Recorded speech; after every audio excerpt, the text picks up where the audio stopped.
Hello, I'm Kai Rosga, and welcome to Version Up, one lawyer's journey to digitally transform his legal practice.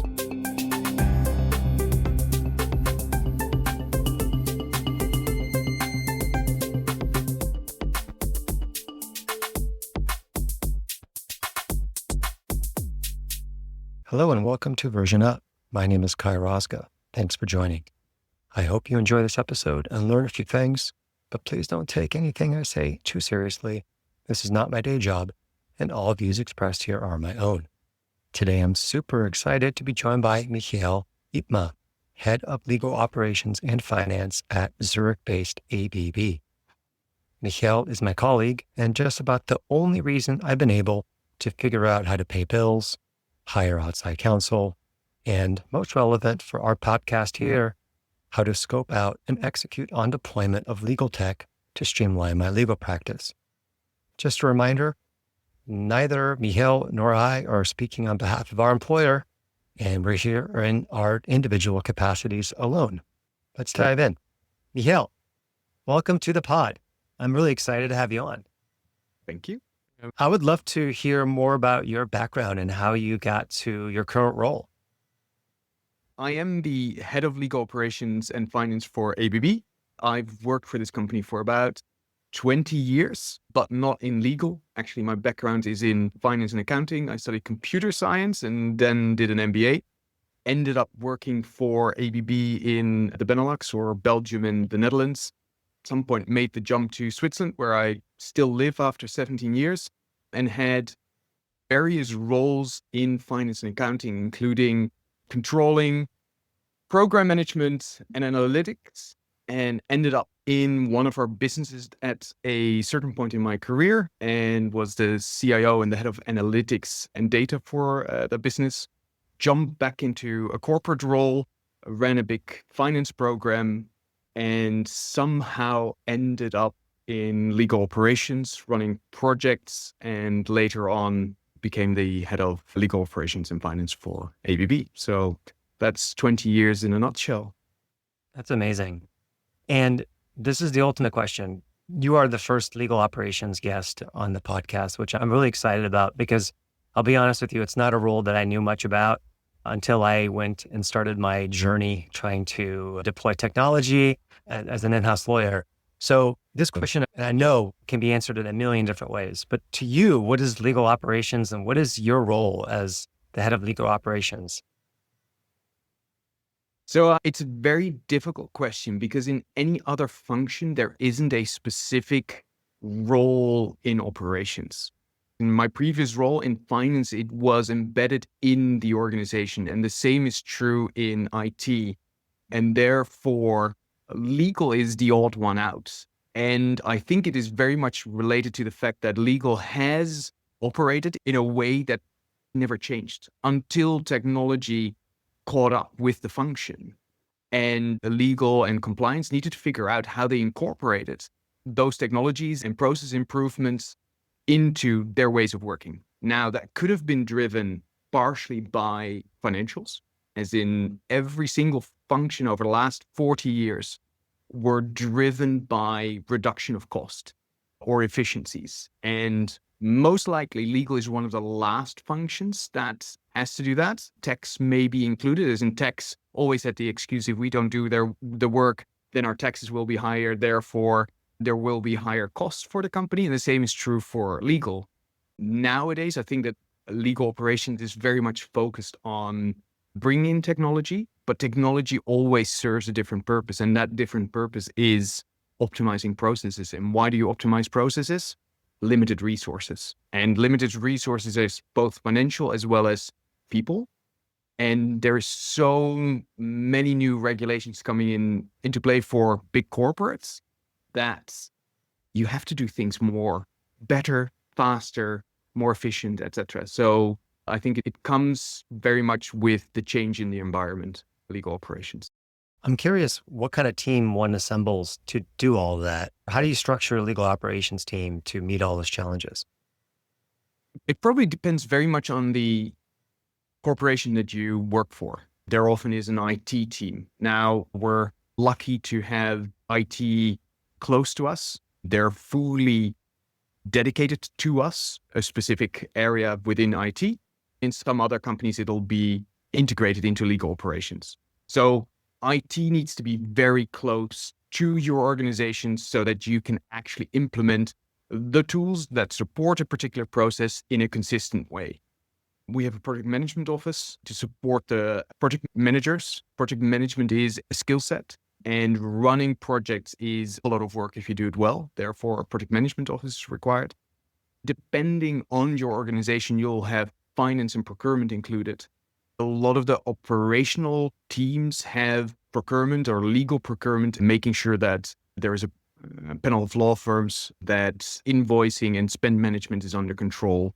It depends probably very much from company to company what it looks like. I think that the main point is you have project managers in your organization to help the legal and the compliance organization in some cases to redesign how they function. Yeah, I think personally, it's great to have support as an in-house lawyer to do procurement. It's great to have support figuring out technology. But the benefit I've seen from working with you on the legal operations side that I didn't expect has been thinking more methodically about how I operate as a lawyer day to day. And do I track my performance in some way that's quantitative? Do I optimize my workflows in a way that makes sense and gets to the answer sooner? Do I project manage in the most efficient way possible? Those are questions that maybe in the back of my mind were running somewhere, but are much more front of mind now than they were, I think, before. I've been really kind of pushed in a sense by your team to answer those questions in the context of deploying technology, because you have to answer those questions. But I've taken that back to just my regular work as well. I think it's a fascinating role at a company, and one that until I went in-house, I didn't really appreciate. And certainly it seems like legal ops is riding the tidal wave of technology deployment at large corporates. Yes, and just to hook into something that you said, and I think that this is undervalued both in law firms as well as in-house legal departments, is legal project management. The majority of what lawyers do, and I'm not a lawyer, so I can be corrected there, is in a lot of cases actually project management. M&A is a project. Due diligence for antitrust is a small or big project. Starting a new trademark or a new patent in the end becomes a little project. So a lot of these things are actually legal project management. Now, legal operations isn't responsible for it, but as a capability within an organization, educating lawyers to become good legal project managers actually would benefit a legal organization a lot. Because in a lot of different areas within legal, there is a process. There are steps involved, and some are prescribed by governments or structures around departments, as in for trademarks and for patents. There's a clear process in place. You're dependent on the outside process. And therefore, if you can manage that, you can be very efficient and therefore also resource efficient. I could not agree more. As someone who worked in private practice at law firms for a decade before going in-house, I feel like some of the most important parts of my job were project management. And I still feel that way now, maybe even more so in-house. And so technology is a big part of that, of being able to project manage and be efficient and be able to organize yourself. And I like to think of it as two categories. There's sort of the low-tech things that we do as lawyers. And frankly, there's a lot of low-tech solutions that people still don't use that they could, using their productivity suite to its fullest potential, for example.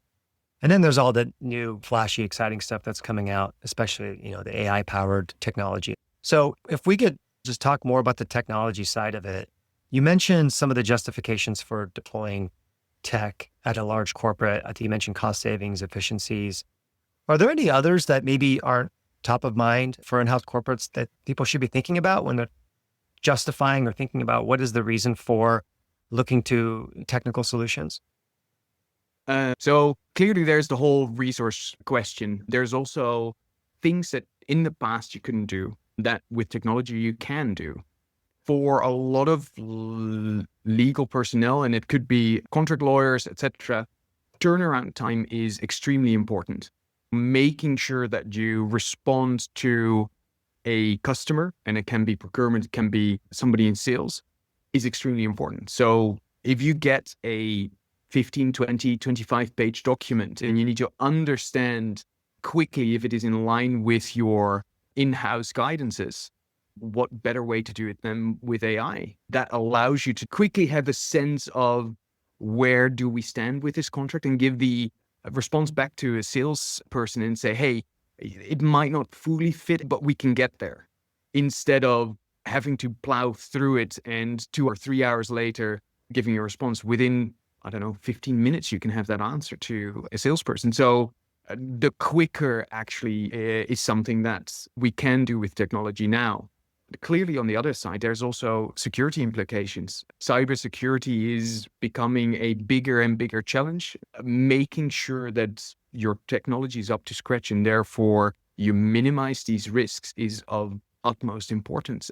It is something that legal operations doesn't per se do. IT departments are for it. Making sure that all the right boxes are ticked, that people don't deploy software that hasn't been vetted, etc., is something that falls within the legal operations accountability. So I say, hey, there are many things that legal operations can contribute to the legal organization. There will be lawyers that are interested in it, but there are also a lot of lawyers that won't be interested in it and therefore happily outsource certain things to a legal operations team. Yeah, I like the point about growing the pie in the sense that you're not just replacing manual work with some automation. You also are potentially creating new opportunities to add value, ways to create additive contributions to an enterprise, as opposed to just replacing a person doing something with a computer. And I think that's, in my view, key to selling this.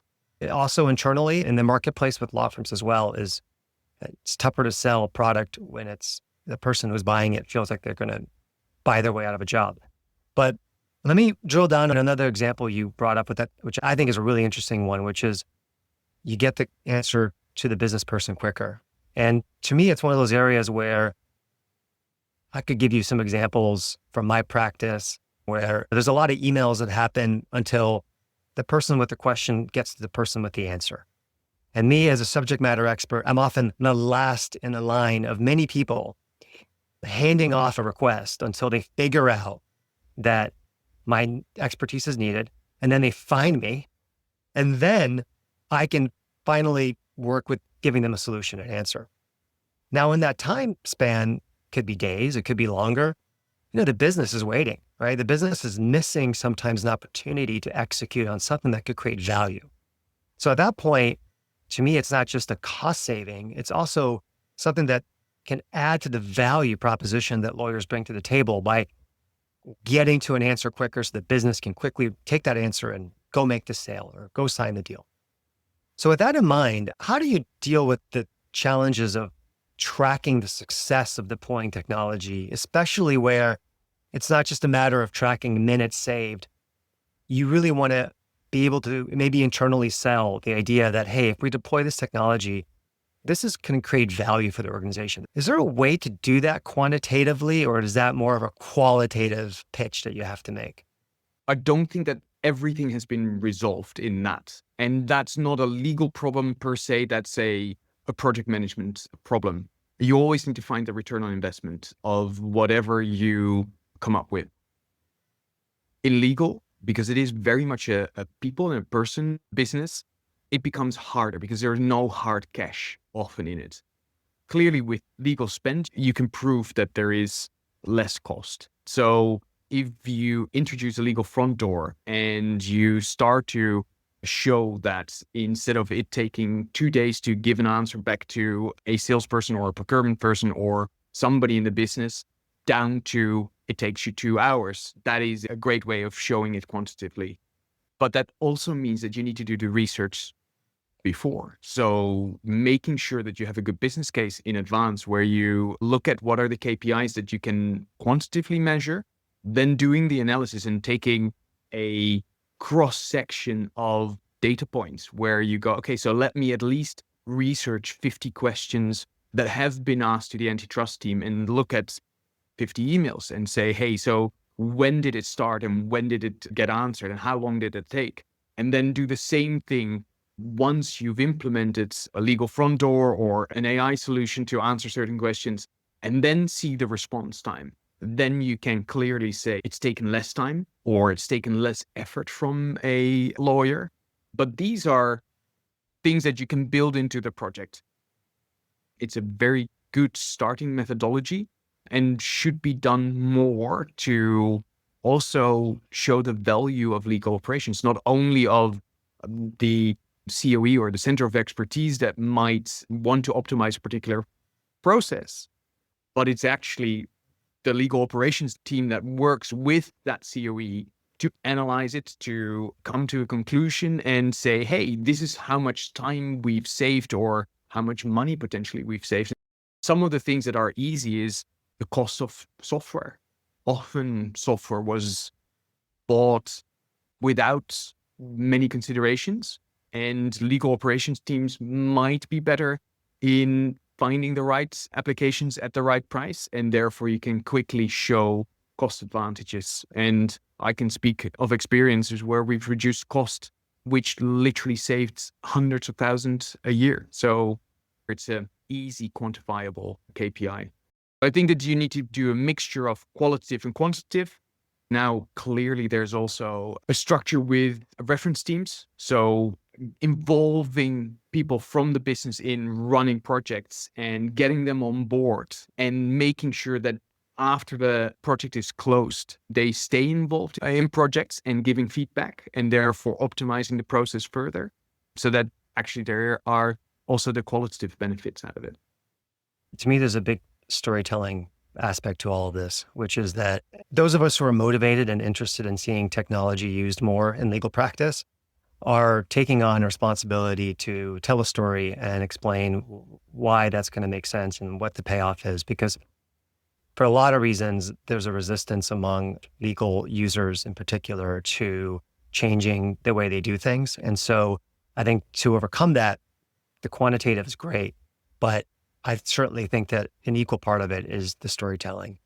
And on the quantitative side, I have friends who work at larger tech companies, and they've internalized the notion of KPIs, even in their legal departments, far earlier than a lot of other industries have. And to me, one of the advantages I'm seeing of broader deployment of technology in legal practice at corporates is changing the culture around how lawyers operate. And the word KPI is popping up more and more. And again, not just in the context of a KPI to see if technology works, but the notion of how can we as a legal department keep track of our performance or productivity in some quantitative way. And another benefit, I think, of the sort of legal operation of my field is not just the help in procurement, not just the help in finding a cool tech tool. It really is changing how we think of the practice of law and making it more like any other business function, which I think with it comes a lot of benefits. Agree. I had a role in finance analytics for the company that I work for, and something similar should actually exist in legal. If you think of it, there's so much data being gathered by legal departments or compliance compartments, and all of that data we store. And in a lot of cases, we don't actually do anything with the data. We store it for storage sake, not for analytics sake. In complex products or projects, often companies will have some form of risk review, and legal clearly has a part in that, making sure that you have the right data to make an assessment on a risk review is something that should be incorporated more and more, as in understanding where legal challenges are, either from a business perspective or from a geographical perspective, from a customer or vendor perspective. That kind of information will help you make better decisions going forward. And that will make a lawyer more valuable to the organization, or even more valuable to the organization. Yeah, and especially because as lawyers, ultimately, we are reporting up a chain that is led by business. And that means that speaking the language that business uses is going to help us. It's going to help us communicate to leadership that what we're doing is valuable, important, and productive. So I'm very excited injecting more data into my practice and more ability to use data to explain why my practice is adding value or identifying new risks. I think it's a very exciting development. And to me, the further legal practice moves away from the sort of gut instincty kind of world that I came up in when I first started practicing law and more towards what we're talking about now, I think that's a great development for everyone.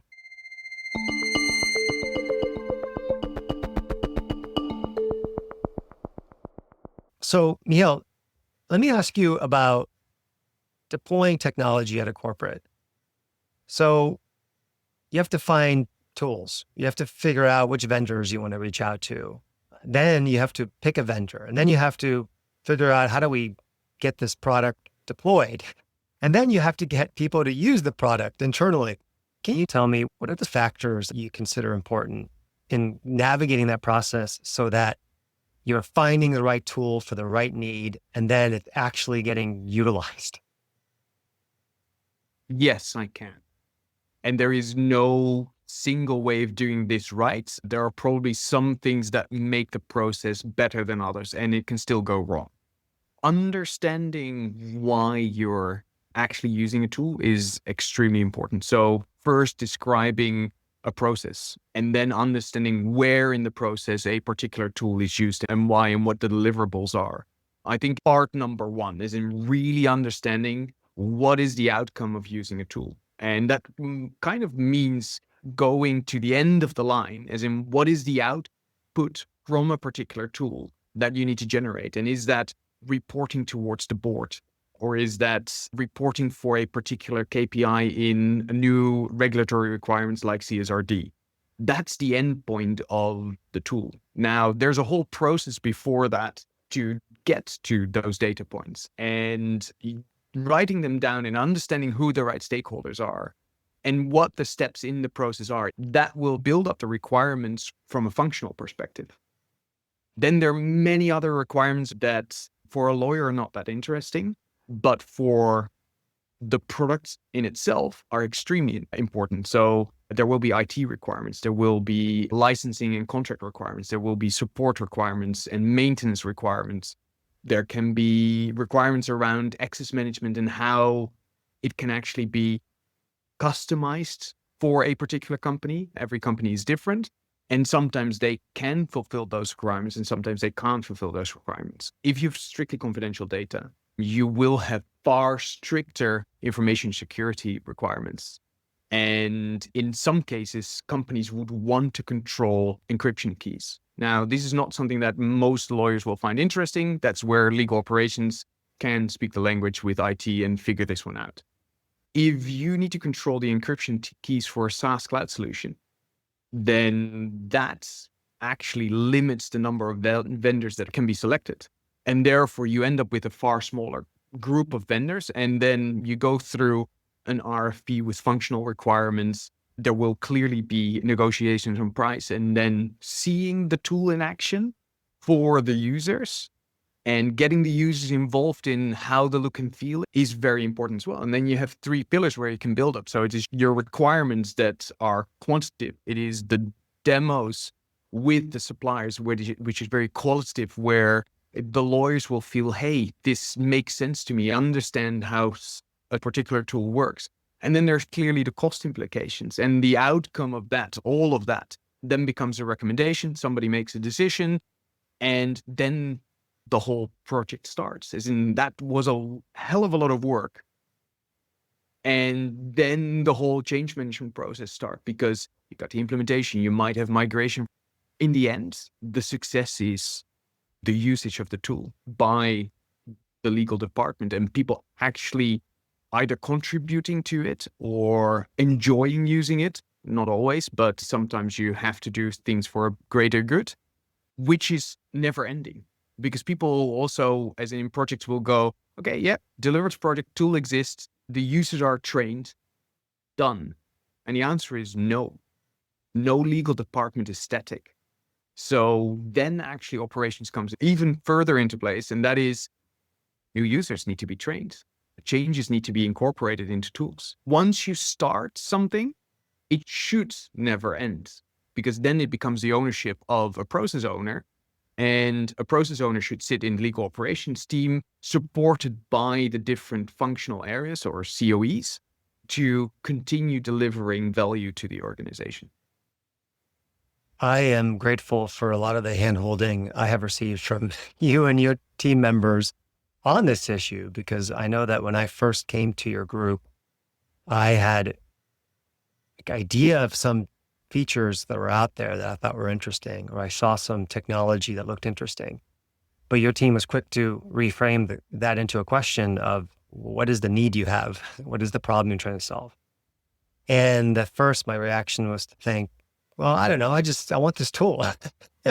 But then as I went through the process, I realized, especially as I started looking at products and demoing products, and I felt like I was completely lost. And the reason was because I hadn't taken that advice when I should have right away. And I was out there looking at tools, but I didn't have a clear goal that I was trying to achieve. And it was only once I did start being more methodical in that way that I feel like I started chipping away and making progress in a way that now we've been able to start deploying some interesting things internally. That tells you the importance of both sides, because in the end, it's symbiosis. As a legal operation should never determine tools for a legal department, because we're not the end users.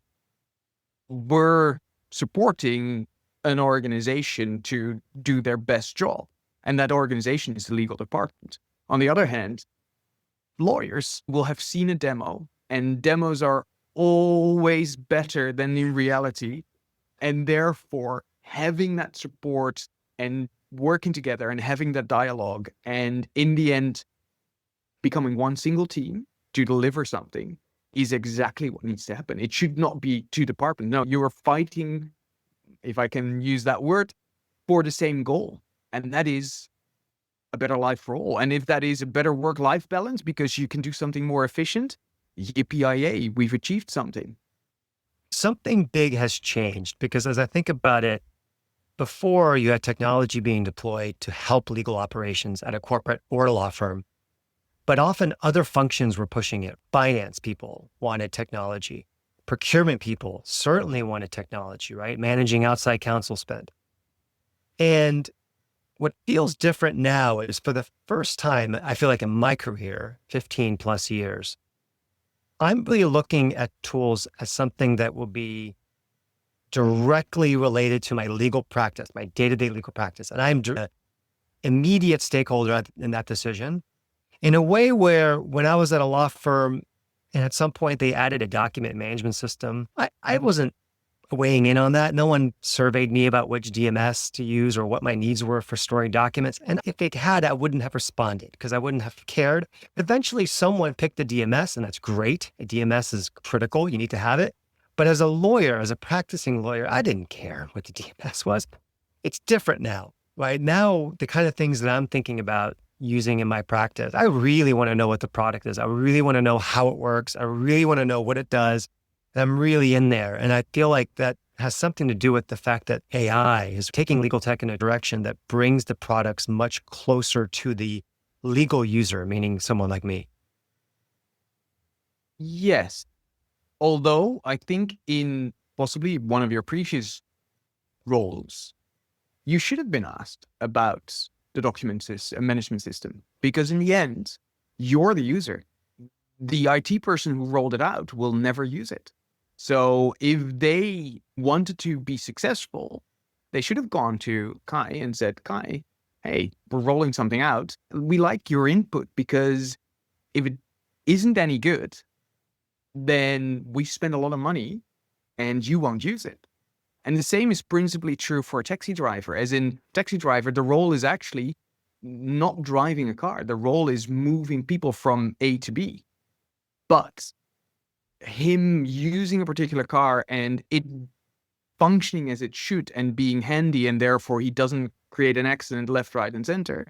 So he should be involved in the selection of the car that he drives, because it is in his interest to get the best possible car for the job, for moving people from A to B.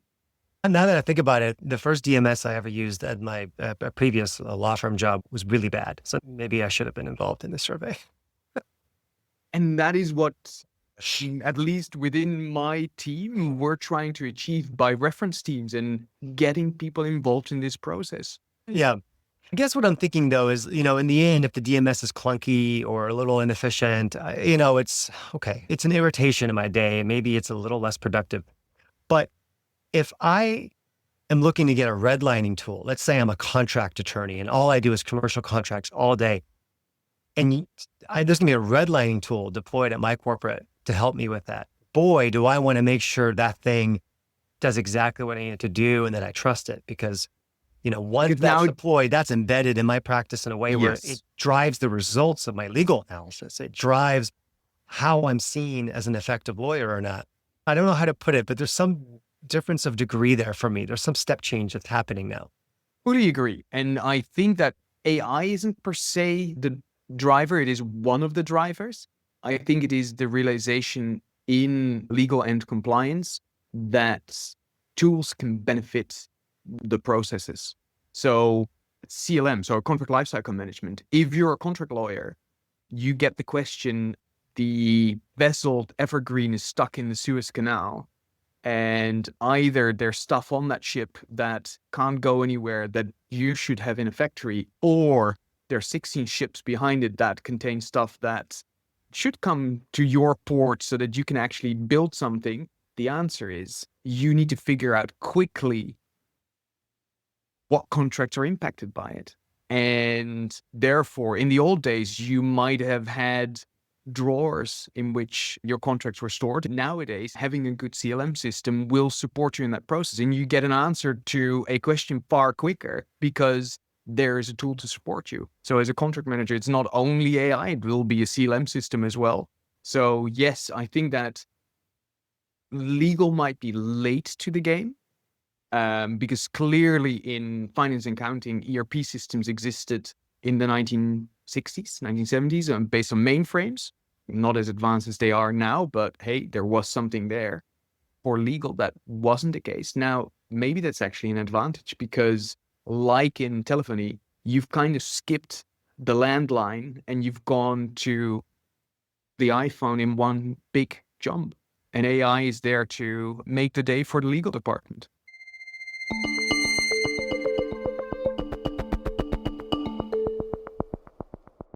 On the question of successful adoption or implementation of technology, let me ask you a controversial question. Change management. What is your view on change management? How important it is, how effective it is versus other considerations, perhaps earlier in the process of selecting the right technology? I think that change management starts before buying the technology. I think it is potentially the most important thing. If you don't incorporate the people who use particular technology or are involved in a particular process from day one, then it's a syndrome of it wasn't invented here. Somebody else did it for me. So getting people involved very early on, either because they have to or because they want to, and then taking them on the journey throughout the project, but also to the implementation in itself.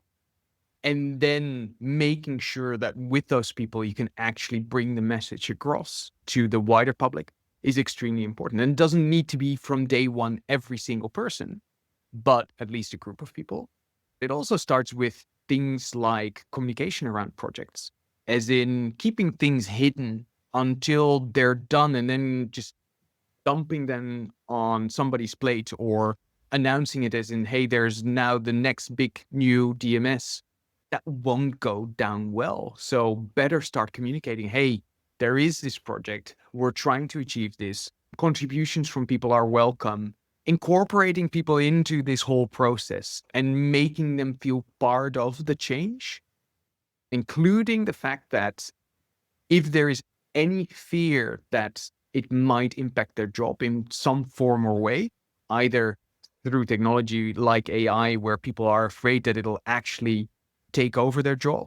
I think that step number one is change management, figuring out who will be impacted and how to communicate to those people what the change will be and how it might impact them.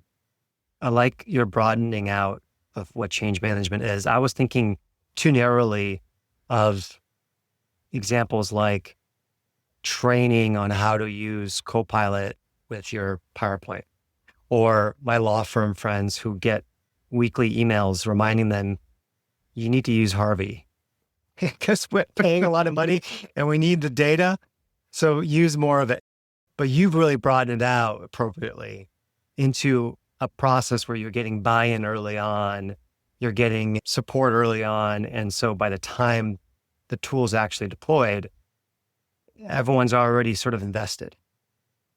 Or at least a subgroup that can help bring the message. Because in the end, learning from Kai, your antitrust lawyer, that there is a new tool that can support the work in antitrust will be a far nicer message than Michiel going, oh, by the way, here's a new tool, now deploy it in your own team and we'll give you training on which buttons to click and go forth and be prosperous.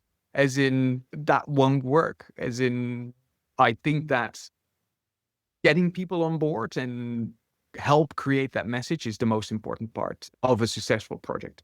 Yeah, that makes sense. If we were to look at some specific solutions that are out there for a minute, let's say you were talking to a medium or large size corporate, obviously has the things you would expect it to have in terms of its IT systems and productivity suite, whatnot. And they just got a support from senior leadership to really push forward with the digital transformation in the legal department. What is some low-hanging fruit to consider doing first? What are some things you might push off till later? Like, how do you think about the iterative steps that an organization would ideally take on its digital transformation journey? It depends, lawyer's answer, on the kind of corporation that you are and whatever you already have in place or not. I think that the easiest thing to do is look at other functions in your organization where they might already have things in place that you can reuse. So if you have a great document management system in your organization that supports a chatbot based around AI because for whatever other reason they've implemented it, it might be your HR department, it might be a procurement department, etc.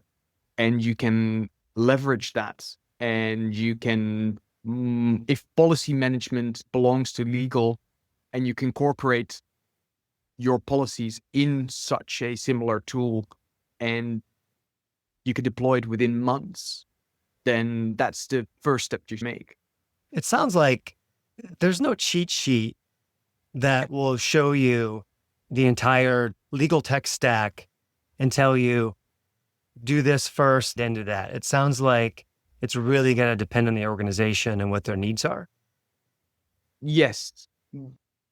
So one thing to say to this is, if you have statutory requirements, and I'll piggyback on things like entity management, where every company needs making sure that you have the right documentation for your entities.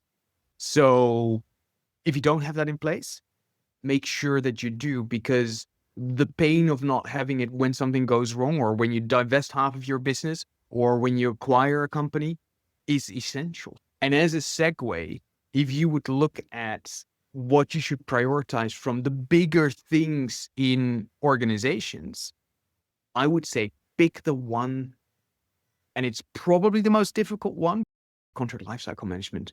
It is one of the most difficult things for most corporations, and I speak to a lot of my peers, and that is a journey. And even when you get it wrong the first time round, having that lessons of what went wrong is essential to actually do it right. So if that journey took you 2, 3, 4 years the first time round, then at least you've had that learning, and therefore you can continue. But contract lifecycle management is as essential as an ERP system in an organization because it is the core of sales. It's the core of procurement, of understanding which contracts you have. All the other things are kind of nice, but are probably in place in some form or way. Document management systems. Most companies have something similar to Right. it's a document management system. So, Yeah. hey, piggyback on that. Billing, your finance department will have some form of process in place which you can leverage from spend management, matter intake, or matter management. Amazing tools for it. Could you do it in an Excel sheet? In theory, if you are not the most litigious company in the world, the answer is definitely. It's a matter of having a good process in place. Is that the fastest, the most efficient, and the most technically advanced way to do it? Absolutely not. But contract lifecycle management as a process, getting every stakeholder involved, learning from it, having at some point your history of contracts in a repository, you can never replace that history, and that takes time to build up. So start that journey early and fail fast, and then try again until you succeed. So CLM, there's the repository aspect of it. There's the fact that you're going to centralize the records. Workflow is part of Yep. that, right? You're automating a lot of the workflows that go into the process of contracting. Is there anything else that jumps out as a key benefit of CLMs that makes you compare it to almost like an ERP for a legal team? So before signing, you start off with template management and templates, a clause library, so that you have alternatives to clauses. That's already a journey, both of those areas. Then the negotiation process, both internally for approval of contracts as well as externally, and having all of the data over time helps you optimize the process. As in, if for every single contract that you negotiate, your clause will always be reworked, and it costs a lot of time to do that. Then you need to reconsider, was the clause right in from the start, or should we actually rewrite it so that there's a bigger chance that it will be accepted, or with minor moderations be accepted the next time around? Having a workflow which in the end sends it through an e-signature platform, and you don't have to go to another platform and get it sorted there, or do it with ink. Potentially having it linked to your powers of attorney, and therefore not making the mistake that somebody signs for something that they were not supposed to sign for. CLM platforms can help a lot. And then afterwards, it's the storing of that particular contract. But there's so much more in the life after having signed that contract, as in renewal periods. Oh, by the way, we forgot. 2 weeks from now, a particular contract runs out. You scramble for the renewal, and therefore you're in a bad negotiation position. If you knew 6 months in advance, at least being able to say, hey, we need the same or lower price. And these are the reasons why we need a lower price. Getting your procurement department involved. Hey, CLM systems are great. And that's only speaking about the procurement side of it. On the sales side, you sell a product. In some cases, the services that you can attach to it. So if you know that you've sold something and there's a contract to it, you can add a sales contract to it. For services, there's so much that you can do with a contract lifecycle management, which makes legal more valuable, and with it, the business more valuable, that it is, like I said, almost as important as an ERP system. That's a very compelling, powerful presentation, honestly, of the value add there. And I have to think that for those selling these things internally, it helps them build up the capital to sell the big thing like that. If they also take your advice of being pragmatic and trying to sort of bootstrap other solutions or going low tech in some other situations, Start because somewhere.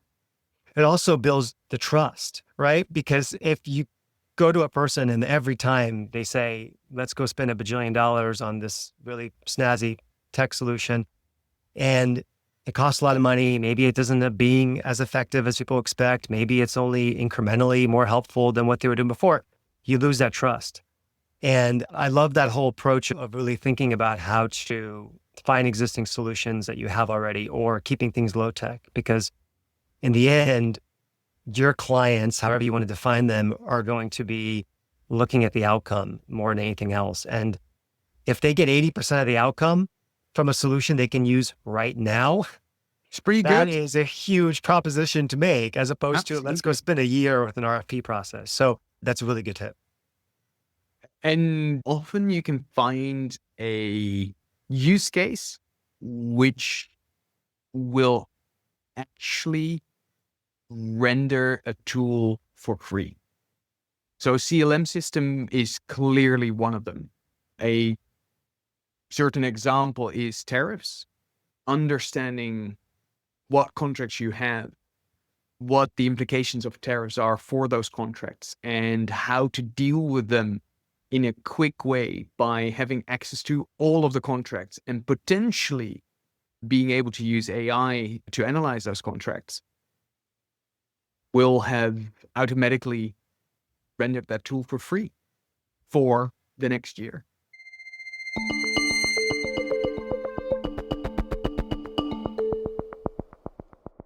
Let's pretend you have a general counsel who really wants to position their legal department to take advantage of today's cutting edge AI tools and whatever's coming down the pipeline 2-3 years from now. They've opened up the spigots. They've said, this is a core strategic priority for our department. We want to be positioned to be the most advanced legal department from a technical perspective.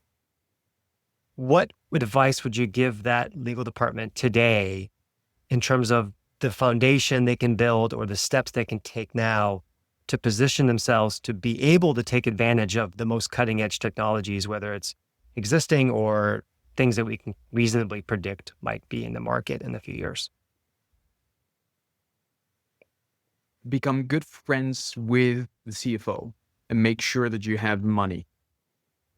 Second, become good friends with the CIO. You need their help because they know what technology is around and how to utilize it. And by becoming friends with both, they can also use you afterwards as an example because you've managed a budget, you have achieved possibly a return on investment. So that's a great use case for a CFO to showcase to the rest of the organization. And the same is true for a CIO, as in having a department that has implemented something successful and then showcasing that to the rest of the organization. Great thing to leverage for a CIO in what their department was able to contribute to. Now, what is really required for it is finding enthusiastic people that want to contribute to that project. Finding some people that are skeptic but are willing to contribute to that project. Having a good project manager. Be skeptical yourself because your vendors will promise the world and you won't get it. Run a real pilot where you invest potentially too much money into running the pilot. But by understanding what you're really buying, you understand if that has potential for the long term. And then when you do that, you will find all of the things that you currently don't do well enough to actually roll out that platform. And then you need to make clearly a decision to continue investing and investing both in all of the shortcomings that you have, either from a governance perspective, from a training perspective, from a system perspective, etc., and investing in the new platform with the supplier, as in being friends with the supplier is then also very important, so that you work together to get to the outcome. So in the end, is there a single solution to this? The answer is no. But having your stakeholders, both internally and externally, engaged into the success of where you want to end up is very important. Make sure that you have money for it and start early. So similar to CLM, start early, achieve 80%. The 20% will come over time. And if you fail, tough luck, get up, try again. I love that answer. One reason is that as a practitioner, I'm answering that question in my mind thinking, okay, what data does the legal ops team need to be able to deploy a tool later? Do I need to start keeping clauses, libraries? Do I need more templates? Do I need more matter management, et cetera? And I love that you come at it from the perspective of organizationally, relationships, human capital, other resources. What do you need to get there? I think that's a really interesting balance of our respective roles at the organization, how we think about it.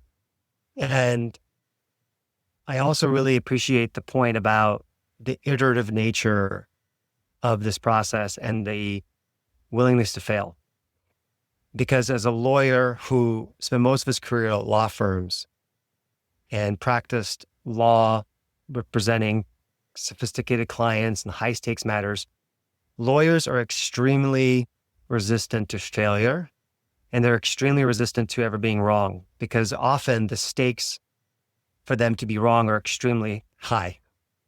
They don't get to be an engineer who rolls out a new feature on some product and that doesn't get used and it gets sunsetted and then that's it. The stakes are much higher. They blow a big case and it costs the client $100 million and they get fired and bad things happen. So that reality of being a lawyer for many years makes you into someone who is not inclined to take that iterative approach where you try, you fail, you try, you fail.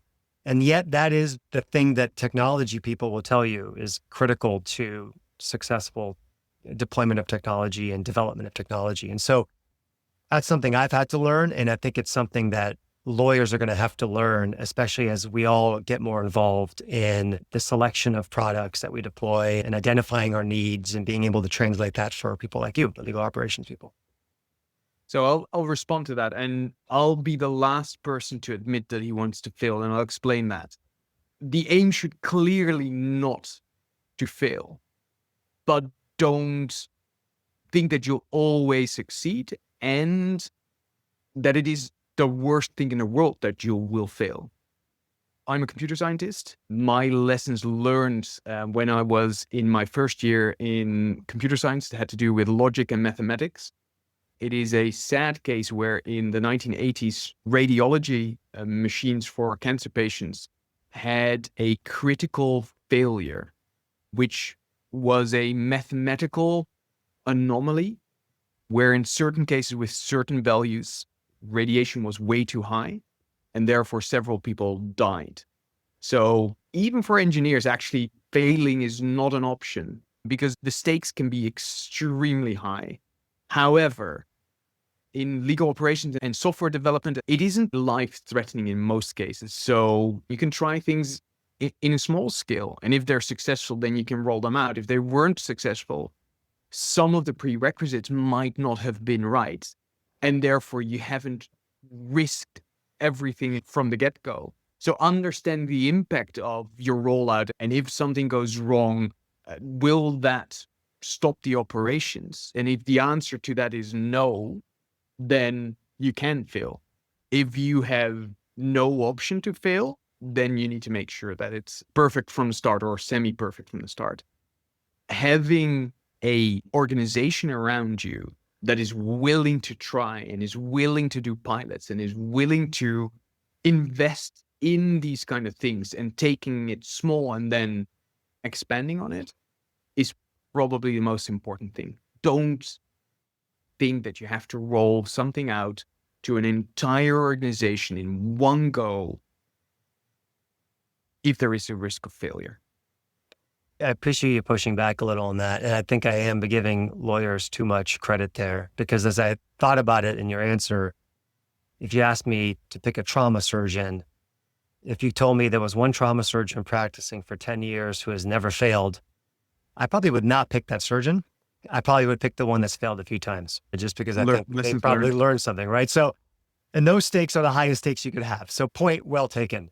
Thank you so much. I think this has been an incredible discussion. And I'm now thinking I have to track down a law firm legal operations person. As I thought about some of your answers, it hit me that the organizational structure of law firms is so different from a corporate that probably creates a completely different set of challenges for legal operations professionals at law firms. So I might do that next. But thank you for giving us your perspective on the corporate world. And really appreciate your joining and have enjoyed the conversation and learned quite a bit. It was a pleasure, and happy to listen to the next podcast and learn how law firms have to deal with the technology change as well, because it, funnily enough, impacts the corporate world as well. So I'll be your next podcast listener. Everyone counts. Thank you.